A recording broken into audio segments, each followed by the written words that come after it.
fair or foul to take a deep dive into Tom and Gisele's personal life? Absolutely, totally fair, because when you brought that up, the first thing I thought of was that ad they did for Brady brand underwear, where Tom is in his underwear, but might as well not have been, because we saw so much of Tom Brady in that ad. But they are posting things like that. You can't just post things like that and then get divorced and say, oh, nobody can talk about this. And they didn't say that. They said request privacy, but you can still talk about it. I think it's totally fair game for any celebrity couple to be able to talk about it, because they put themselves out there. That's part of it. And I feel like anyone who, especially Gisele, anybody who is out there, doesn't really mind being talked about in any way, because that's just how it is. And I think it's totally fair. I got a lot of responses to videos I did on TikTok about this, where people said, why do you care? You don't know these people. Why would you not care? That's totally fair game. 1000% fair game. Oh, sorry. I'm not going to say anything about Tom Brady and Gisele getting divorced. This, of course, I'm like, oh no, now I'm not going to talk about it. No, you talk about everything else with their relationship. Every anniversary, every birthday, Father's Day, Mother's Day, they're posting something nice about each other. But once they get divorced, oh no. Nothing about their lives can be talked about. Like, no, everybody be quiet. Nobody can talk about it.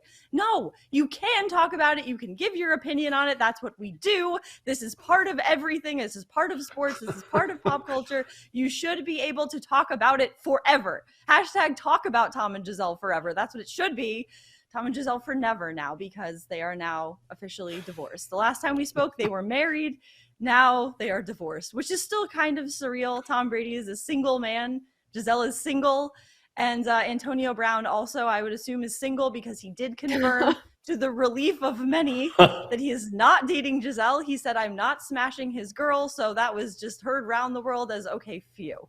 He's not dating Gisele.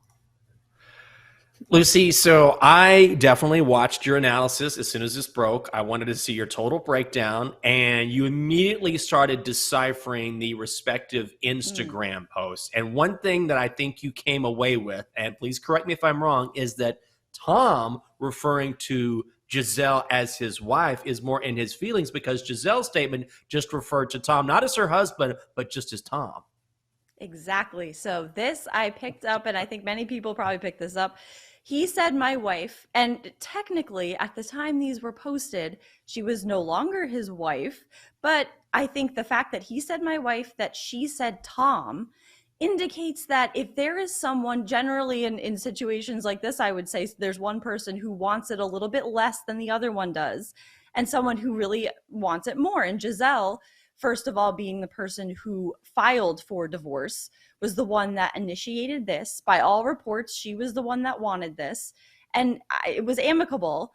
But I think Tom would have rather not this happen at all. I think he would rather stay married and play football and things just continue the way they are.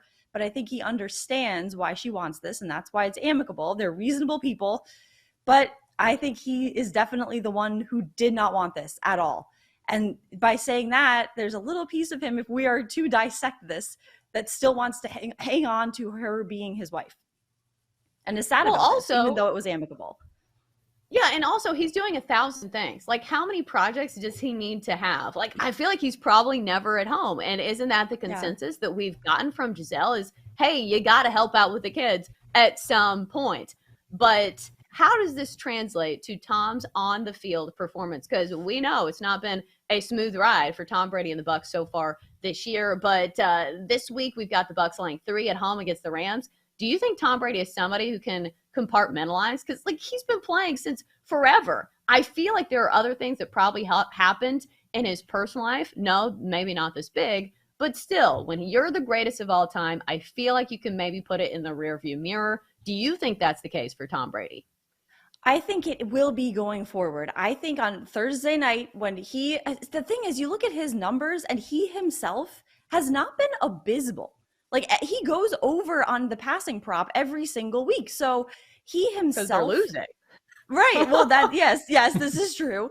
But though, I think it's all about how he can lead this team. I do not think the Buccaneers will win the Super Bowl this season. They are now below 500. That's not great. He is now facing a season with a team that is below 500. They are 3-5, not great. But Thursday night, he knew this was going to drop Friday morning.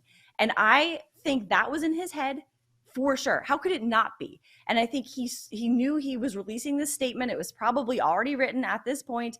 He knew they were filing. He knew that his marriage was ending the next day.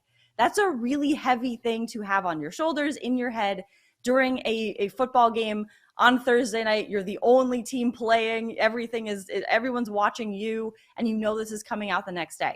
Now that this is all done and settled, and he doesn't have to meet with lawyers, he doesn't have to worry about all of this stuff. He has to kind of mend his heart back together and pick up the pieces. But I think he'd been doing that along the way.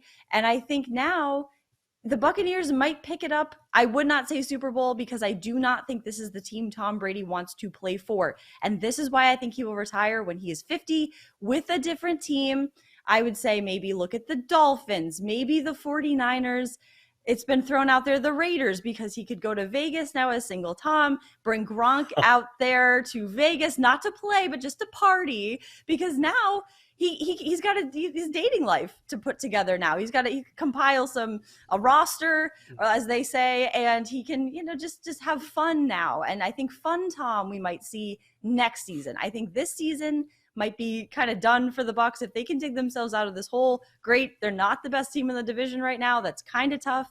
But I think next season, when he goes to a team he wants to play for, I do not think he wants to be in Tampa. He's not having fun.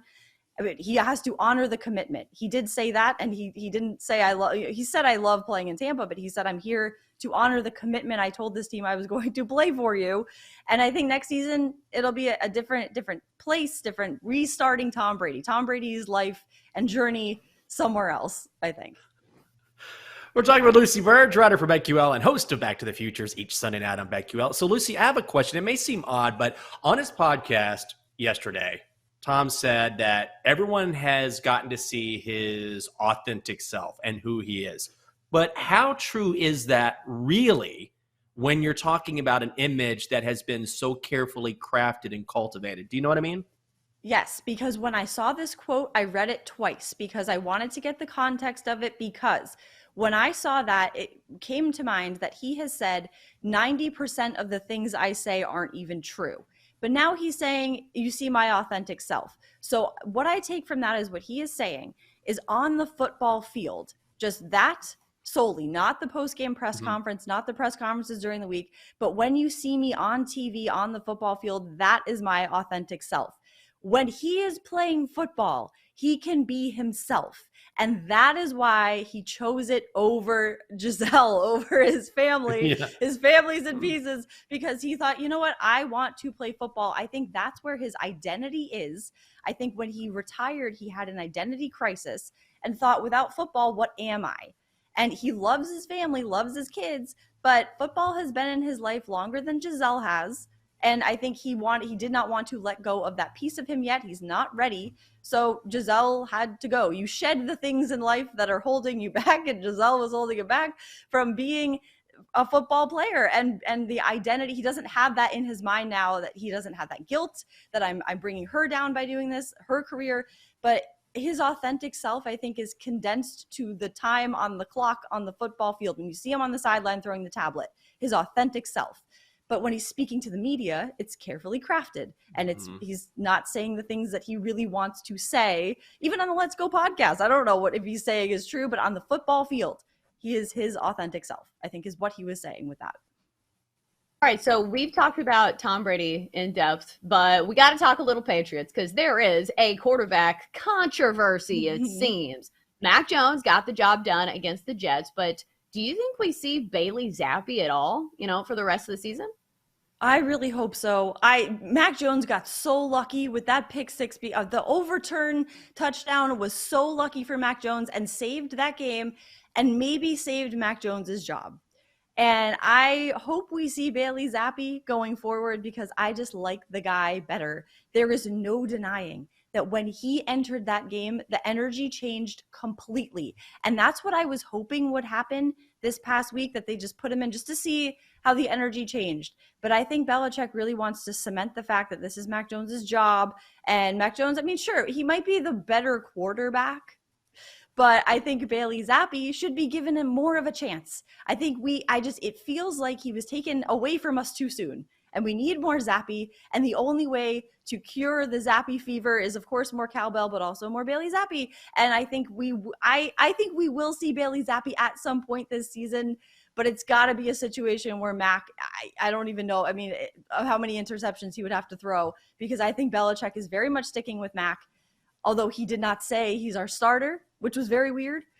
He finally had to be reported that Mac Jones was the starter. So something weird is going on in Foxborough. I think it was more of a Jets win or a Jets loss than a Patriots win, essentially. So going forward, I'm still concerned about the Patriots, but it just doesn't feel right. Something feels very off there. And I am interested to see how this plays out, because I do think we see Bailey Zappe. Under what circumstances, I'm still not sure.